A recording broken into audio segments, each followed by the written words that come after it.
देहरादून से बड़ी खबर है, जहां पर धामी कैबिनेट विस्तार को लेकर सुगबुगाहट तेज हो गई है। धामी कैबिनेट में बदलाव के संकेत मिल रहे हैं। सूत्रों के हवाले से खबर, कैबिनेट में 4 मंत्री पद लंबे समय से खाली, नए मंत्रियों को किया जा सकता है शामिल। सूत्रों के हवाले से ये जानकारी मिल रही है कि कैबिनेट विस्तार किया जा सकता है और वहीं जो लंबे समय से खाली पद हैं उन पर नए मंत्रियों को यहाँ पर ये पद मिल सकता है, शामिल किया जा सकता है। सीएम धामी के दिल्ली दौरे से लगाए जा रहे हैं कयास, तो दिल्ली में केंद्रीय नेतृत्व से हो सकता है मंथन। कई केंद्रीय मंत्रियों से मुलाकात कर सकते हैं सीएम धामी और उनके इस दिल्ली दौरे को देखते हुए ही ये कयास लगाए जा रहे हैं कि कैबिनेट विस्तार किया जा सकता है। अजीत राठी हमारे साथ में जुड़ गए हैं मामले पर जानकारी के लिए। अजीत, जब से मुख्यमंत्री धामी दिल्ली दौरे पर गए हैं उसके बाद से ये कयास लगाए जाने शुरू हो गए हैं कि अब जल्द ही कैबिनेट विस्तार हो जाएगा। ये जानकारी कितनी पुख्ता है, पहले तो यही सवाल। देखिए, दो तरह की सूचनाएं आ रही हैं, दो तरह की चर्चाएं हैं। एक तो कैबिनेट का विस्तार और दूसरा कैबिनेट का रिसफल।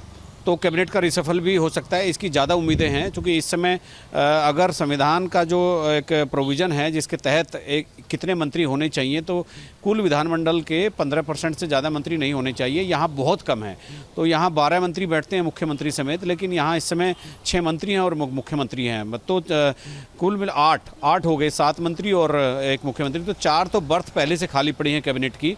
और इसके अलावा कुछ रिसफल करने का, फेरबदल करने का भी मूड भारतीय जनता पार्टी ने बना लिया है। तो केंद्रीय हाईकमान से बातचीत करने के बाद ये फैसला हो सकता है कि होली के बाद आ जाए और होली के ठीक बाद यहाँ पर मंत्रिमंडल आपको बिल्कुल पूरी तरह से 2/3 मंत्रिमंडल नया दिखे। तो ऐसे कयासबाजी और चर्चाएं हैं कि धामी के मंत्रिमंडल में एक बड़ा फेरबदल होगा और कुछ नए चेहरों को जगह मिलेगी, कुछ पुराने चेहरों को ड्रॉप किया जाएगा।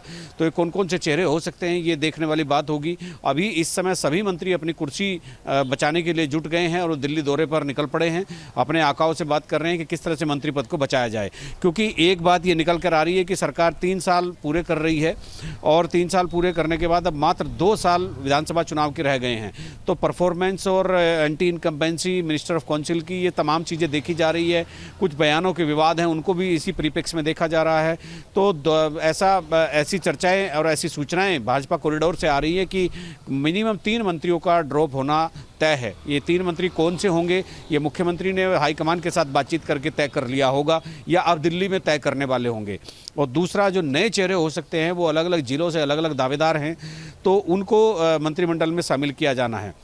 ये भी एक संभावना है कि रिसफल और विस्तार के बाद जो भी एक नतीजा सामने आएगा वो युवा फेस को लेकर के आएगा। जितने भी युवा विधायक हैं उनको ज़्यादातर मिल सकती है जगह, और विधानसभा अध्यक्ष के पद पर भी बदलाव हो सकता है। विधानसभा अध्यक्ष भी कोई नया हो सकता है, ऐसा भी एक सूचनाएं आ रही हैं कि विधानसभा अध्यक्ष मिनिस्टर बन सकती है।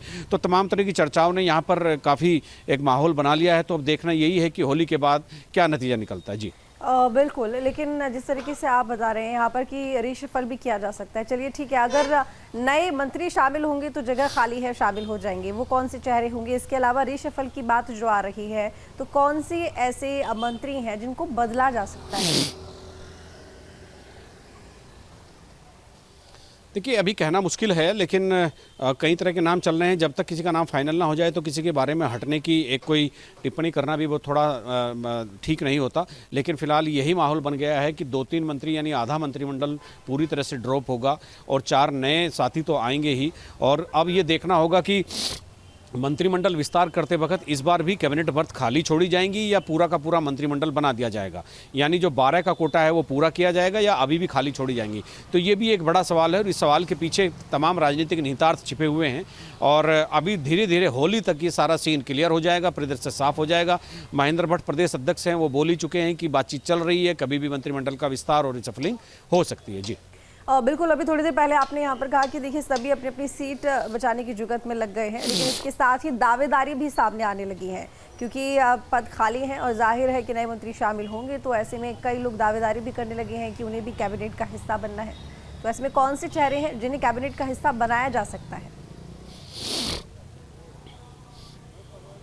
देखिए, ऐसे जो बड़े चेहरे हैं तो उनमें बिशन सिंह चुफाल पिथौरागढ़ से आते हैं और उसमें दीवान सिंह बिष्ट नैनीताल से आते हैं, उसमें अरविंद पांडे उधम सिंह नगर से आते हैं, उसमें मदन कौशिक हरिद्वार से आते हैं। तो नाम का तो कुछ नहीं, नाम तो बड़े नेताओं के नाम हमेशा सुर्खियों में रहते हैं, हमेशा चर्चा में रहते हैं कि ये मंत्री बन सकते हैं। लेकिन भारतीय जनता पार्टी जिस तरह से सिलेक्शन अपने मंत्रियों का करती है, हम सब जानते हैं कि वो चौंका देती है और किन चेहरों को वो अवसर देती है कुछ पता नहीं होता है। तो कुल मिलाकर के हरिद्वार जिला अभी पूरी तरह से मंत्रिमंडल से विरत है, वहाँ से कोई एक भी मंत्री नहीं है। उधम सिंह नगर की 9 सीटों में से एक मंत्री है। तो इस तरह से ये सारी चीज़ें चल रही हैं और मुझे लगता है होली के बाद कुछ बड़ा उलटफेर यहाँ पर होने की संभावना बनी हुई है। जी बहुत शुक्रिया आपका जी तमाम जानकारी के लिए।